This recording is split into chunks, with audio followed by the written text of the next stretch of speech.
Kāpēc Sigulda ir pievienota Rīgai? Jo Rīga un Ūmi jau taču kultūras galvaspilsētas. Sigulda gribēja būt partneris. Un mūsu vēlme piepildījās 5 gadus atpakaļ, un Rīga teica, jā.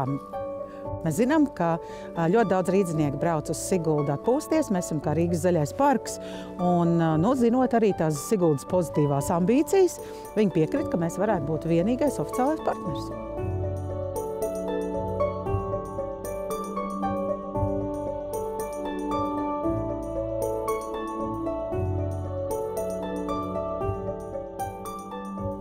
Čau, Eva! Čau tev! Tas ir maza zelta zivtiņa, kur piepilda 3 vēlēšanās saistībā ar šo objektiņu. Kāpēc zivtiņas? Vai tāpēc, ka gauja? Nē, tas ir vairāk stāsts par to, ka tie ir tādi dabas procesi. Tā ideja ir vispār radusies vasarā saistībā ar siltumnīcām, ar tomātu audzēšanu, ar pātrinātajiem procesiem, kad tas viss notiek bišķiņ ātrāk nekā mākslīgi radīts. Līdz ar to man bija arī vēlēšanās kaut ko tādu atkārtot tikai ziemas versijā, un tad šī ir ziemas versija. Tās ir 8 augstumnīcas skulptūras, kas ir naktī, viņas ir redzamas pašā plaukumā. Tur ir gan gaisma, gan mūzika, viss kopā. Un tad tās ir tādas sajūtas, kas ir ieziemotas. Un tad, piemēram, ir piens, kas nesasals, tad ir ugunskurs, kurš nenodziest, tad ir dzivžoks, kurš pulsē kā sirsniņa, ka viņš ir dzīvs. Un tāda veida sajūtiņas.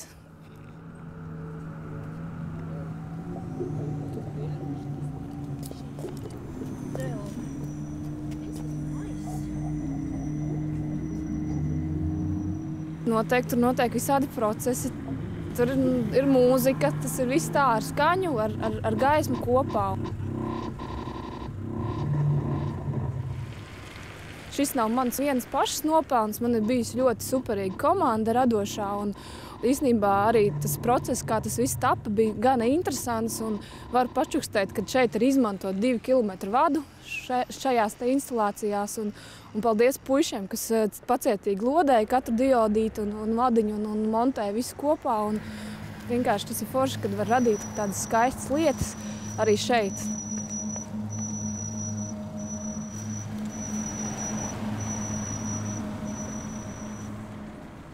Tu esi pati Siguldas iedzīvotāja. Kā tev šķiet, vai Siguldas iedzīvotāji arī gatavojas tam, ka šis ir kultūras gads un Sigulda ir tikpat svarīga kā Rīga? Īstenībā, tad, kad mēs uzstādījām šīs skulptūras, bija tāda gaismā virmoja tāds satraukums, un arī cilvēki, kas staigāja apkārt, un bērni vispār izrādīja nenormāli fantastiski interesi un dzīvojās pie katru un pētīja, kā viņš tur ir saslēgts un kāpēc viņš tur tā dara un kāpēc lācītis krāts kā motorzēģis. Un tad bija 101 jautājums, un tad vajadzēja izpētīt, un patiesībā, man liekas, ka pēc tā, kā es esmu novērojis, kā cilvēki reaģē, viņi ir, man liekas, ka siguldieši arī lepni par to, ka tas notiek Siguldā, un kad mums ir kaut kas tik skaists radīts.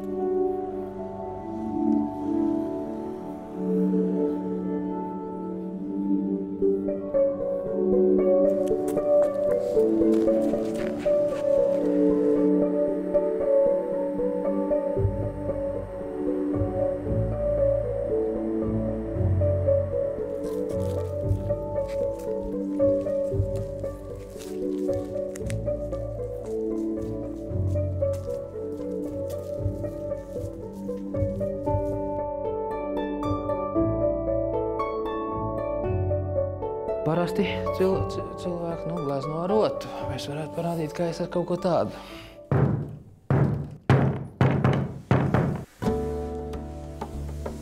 Es esmu smilšu mākslinieks. 18 gadus eksperimentējot ar Siguldas smiltīm, esmu radījis savu unikālu smilšu bēršanas tehnoloģiju. Es spēlējos ar 410 miljonu gadu vecām smiltiņām, kuras 400 miljonu gadu atpakaļ plus mīnus 10 miljonu gadu no ziemeļu zemju pusēm tika atskalot uz šajienu. Ir arī smilšu kolekcija no visiem pasaules kontinentiem, izņemot no Antarktīdas. Cilvēki, uzzinot, ar ko es nodarbojos, atved savus smiltiņus no dažādām vietām, kur viņi ir paņēmuši pa piemiņu. Un tā man ir gan Kleopatras smiltis, gan Islandes smiltis, gan Austrālijas, Amerikas. Es ļoti gribētu, kāds atvest man smiltis no Antarktīdas. Tur smiltis ir, tur ir pat viens no sausākajiem tūkstnešiem pasaulē. Vairāk ir solījuši, bet vēl nav. Šeit, sākot no 1. maija līdz novembra beigām, visas dienas nedēļā ir sezona, ir durvis atvērts un par ziedojumiem cilvēki var ienākt, apskatīt smilšu gleznas, paspēlēties paši ar smiltiņām, baltajām, radīt savu mākslas darbu, apskatīt kolekciju, noklausīties manu pasaku. Tad atnāk cilvēki, skatās uz visu to, un noskaņa arī labi, un garas stāvoklis tad es paņemu, piemēram, un uzzīmē kādu. Un tad var paņemt un iepakot.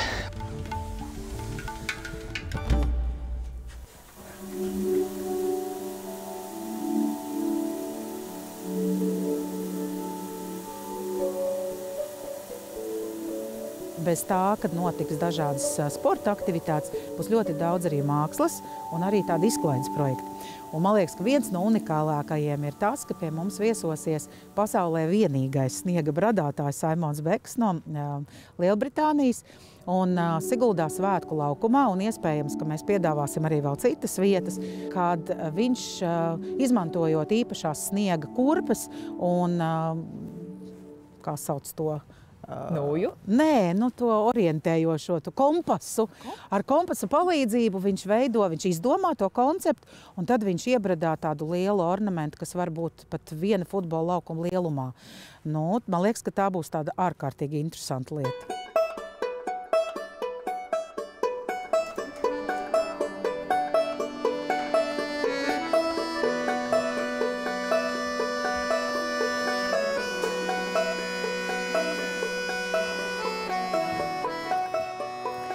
Labdien, Kristīna! Es zinu, ka jūs esat mākslinieca. Esmu izvēlējusies to krekliņu, ka darbnīcā var apgleznot. Un es gribētu bruņurupuci uzzīmēt kopā ar jums.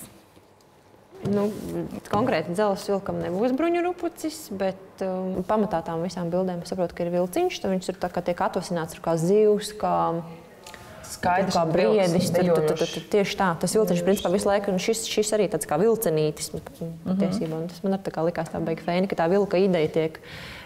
Es to tā saprotu, ka iznest tā cauri visām tām dziesmām, tām bildēm. Tur bija kaut kas par laimi un dzeršanu. Pirmā dziesma dancodam laimi dzēri. Redz, jā. Dancošana man ļoti patīk. Brīnišķīgi. Stilīgas un tādas seksuālas diezgan. Bet viņš tās dziesmas, viņš kaut kādas dainas ņēmis pamatā, vai ne? Tā varētu būt, spēļāk, jā. Kaut kāds dzelzs vilkam sakars ar Siguldu. Kāpēc dzelzs vilka darbnīca? Viņi taču ir grupa vispār. Jā. Rockeri, lauž kājas uz skatuves. Dzelzs vilka mītnes pilsēta. Te dzīvojās, muzicē, rada. Es esmu dzimis Siguldā. Un tad es dzīvoju šeit. Bet es, kaut kāds posms man liels ir izskaits, es dzīvoju citur. Bet jauka pilsēta un priecīgi cilvēki, tāpēc tā ir diezgan labi iet.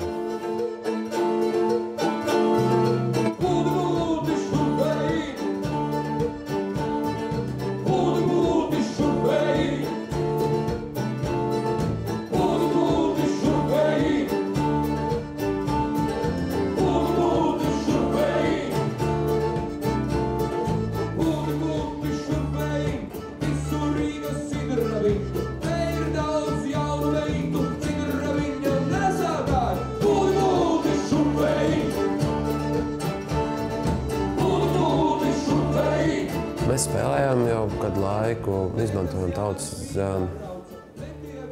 mutvārdu daļradi, dainas un rakstījām mūziku. Un bija tāda, tas bija nobriedis, kā jāsaka, mēs gribējām, lai arī būtu meiteni, kad dziedu meiteni, ar vīoli, un tas tā notika. Un tādu arī mūsu vecs draugs un paziņu vēl mandolīnu vēl arī spēlē un dziedu. Un tā ir tāda skaņa, lai ir kors, ka visi dzied kopā, ka ir spēks balsīs, un ka nav tikai viens, kas dzied, bet dzied viss.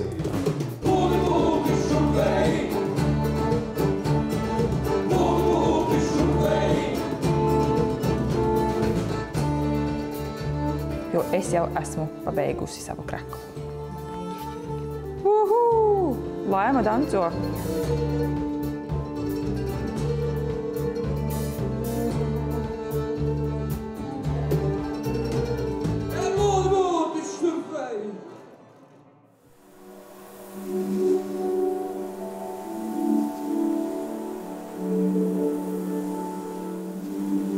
Sanāk tā, ka ārvalstu viesiem Rīga ir tāds varbūt pilsētnieciskais kultūras centrs, un Sigulda savukārt ir tāds dabas parks, kur dabas notikumi vairāk. Man liekas, ka tas vislabāk sasaucās ar to Rīgas ideju par mobīlo centru, un tad tas mobilais centrs atbrauc līdz Siguldai.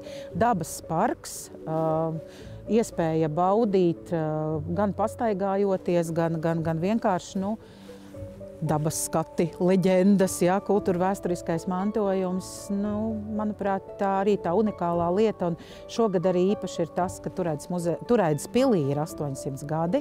Tātad tiks ieskandināta arī Gaujas otra puse. Un vispirms jau vasaras saulgriežos, jo tas autentiskais pasākums, kas notiek Turaidā Jāņkalnā, tādu nevar piedāvāt Rīga. Tāds var notikt tikai pie mums Siguldā.